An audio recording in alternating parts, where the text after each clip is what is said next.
वैसे तो 2024 में पूरे देश में लोकसभा चुनाव है, लेकिन हरियाणा में अभी से ही राजनीतिक सरगर्मियां बढ़ी हुई हैं।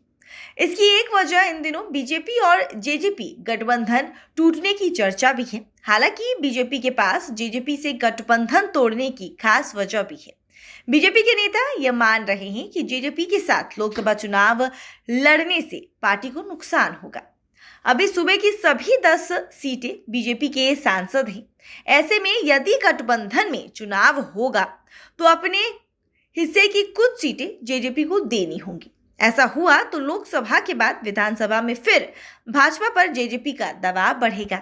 हरियाणा के साथ साथ पार्टी के केंद्र नेतृत्व का भी यही मानना है कि लोकसभा चुनाव में फिर मोदी मैजिक चलेगा। चूंकि हरियाणा हिंदी बेल्ट है, इसलिए यहाँ इसकी ज्यादा संभावनाएं हैं। 2019 में हुए लोकसभा चुनाव में इस वजह के कारण पार्टी ने सभी सीटों पर जीत दर्ज की। 2024 में भी पार्टी इसी फॉर्मूले के साथ ही आगे बढ़ती नजर आ रही है। हरियाणा में गठबंधन तोड़ने के लिए बीजेपी अपने ऊपर कोई भी ब्लेम नहीं लेना चाहती।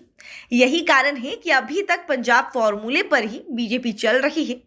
पंजाब में भी किसान आंदोलन के वक्त भाजपा ने खुद अकाली दल के गठबंधन तोड़ने की बात नहीं की, बल्कि अकाली दल को इतना मजबूर किया कि जिसके बाद शिरोमणि अकाली दल के प्रधान सुखबीर बादल ने खुद 23 साल पुराने गठबंधन को तोड़ दिया।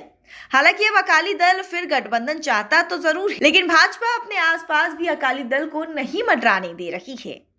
हरियाणा में भी बीजेपी प्रभारी बिप्लब देव सरकार चलाने के 3.5 साल बाद इसी फॉर्मूले पर चल रहे हैं। दिल्ली में 2 घंटे चली मीटिंग में हरियाणा के सियासी हालातों पर गहन मंथन किया गया।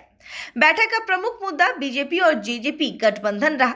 बीजेपी के राष्ट्रीय अध्यक्ष जेपी नड्डा और केंद्रीय गृह मंत्री अमित शाह इस बैठक में प्रमुख रूप से शामिल हुए।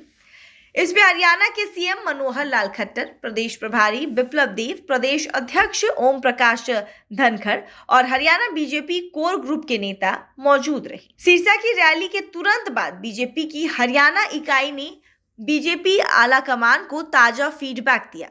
इस फीडबैक में गठबंधन को अच्छा नहीं बताया गया है।